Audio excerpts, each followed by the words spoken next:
Γίναμε ένα με τον ορίζω τα χαμόγελα που πέσαν από τα σύννεφα. Ευθείες γραμμές, κρυμμένες λογοτομές, checker to face. Hey guys, this is EditorsDepot and you're watching another intro template tutorial. Feel free to pause this video at whatever moment you wish if we're going a little too fast for you. And if you have any questions, leave them down below in the comment section. We always reply to every single comment, and if we're away for a minute, just go ahead and comment down below and there's very friendly people that will help you, guaranteed. It's important to remember that this is a pre-made tutorial that we've carefully selected and approved because we noticed that it works the exact same way. If you have any questions, comments, or it's just not working for you, just leave a comment down below and we'll get back to you, guaranteed. Now this tutorial requires both Adobe After Effects and Cinema 4D. You will absolutely require them. If you do not have them, go ahead and visit EditorsDepot.com. We can do any template customization at very affordable prices. Just feel free to select the template you wish and check out with it and detail everything you want on the template. Now that that's out of the way, all you're going to want to do is open up the Cinema 4D file. So here it is, and we already have it open, so I'm going to go ahead and bring it up. And as you can tell, everything is ready to go. All you have to do is replace the text, render, and you're done. Except one little thing, there's sometimes problems that come up with the templates, and I'm going to go ahead and cover them here. Sometimes the audio will be included, and you don't have to worry a bit about that. As you can tell on this template, the audio is included. It's not a problem at all. And sometimes the font is not included. If it's not, all you want to do is of course look for the text layers. They will look a little like this. Select it and then hit font and select any font you wish. You can visit DesignerDepot.net for any font you wish. The first thing you want to do is of course modify one of the text layers. So here it says your. I'm going to go ahead and hover the text after I select it and replace it with editors. I'm going to do the same thing for the second layer behind that one. I'm going to hover the text and write editors. Now that that's done, I'm going to go ahead and render preview. And as you can see, it says editors, everything is 100% fine. You do the exact same thing for the bottom layers. I selected both at the same time. I'm going to replace it with Depot. Once I go ahead and render preview, it looks amazing and I'm happy with it.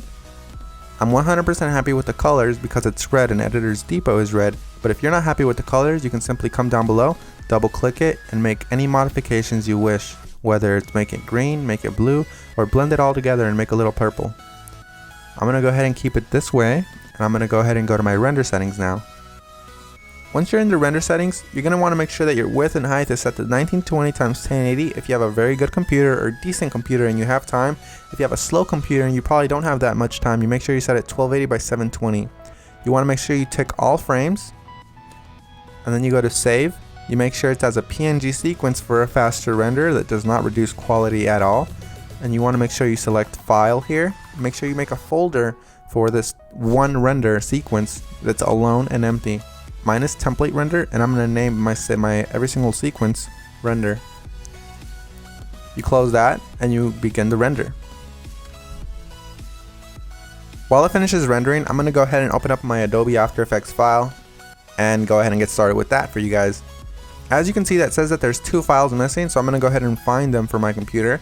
So I'm going to wait for it to load, and as you can see, it says here that the audio is missing. I'm going to go ahead and double click the file, and I'm going to find it for the computer. It should be included in the template, and if it's not included, we're sorry and we're going to do our best to try to help you, but if it's not, you can go ahead and include any audio you want. As you can see here, it's not included, so I'm going to go ahead and just drag in one of my copyright free files that I have in my library. You can use the one that we're using for this tutorial. Another really quick tip you can actually follow is just close this, right click the file, and go to rename. You can actually copy the entire name if it still has the original name of the song. Then you go back to YouTube, you paste that there, and you download the file from there. You want to make sure it's copyright free and you're not breaking any laws though. Once you've gone ahead and replaced your song, you're going to want to go ahead and replace the other thing that was missing, which is of course the PNG sequence. It might be a PNG file, .png, or it might be an MP4 file, or anything within those regards, like QuickTime for example. You're going to go ahead and double click it and replace it with your render sequence. I'm going to select the first frame, scroll all the way down just to be safe, and select the last frame. You want to make sure you do the same thing, all while holding shift, so it selects every single one.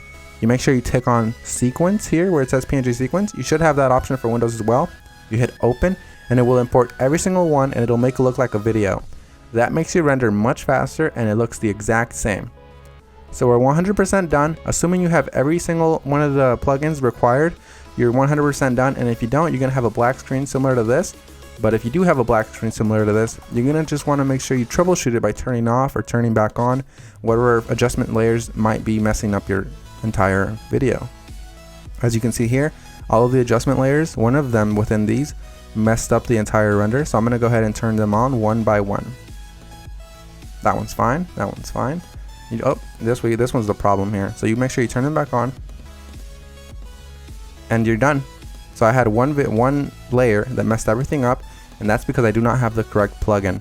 You want to make sure you fix that, and you want to make sure you don't run into that problem again. And finish the composition by adding it to the media encoder queue. That pretty much summarizes our video, guys. I hope you all enjoyed it, and if you did, remember, drop a thumbs up if you liked it. Drop a thumbs up if you are a fan of us and you like what we're doing. And guys, we really appreciate every single one of you from the bottom of our hearts. We really appreciate every single one of you guys, whether you're liking this video, disliking, or you just left and you didn't even watch this tutorial, guys. Hope you all have an amazing day, and as always, this is Maurice. Visit EditorsDepot.com for any customization of templates, and have an amazing day. Take care, guys.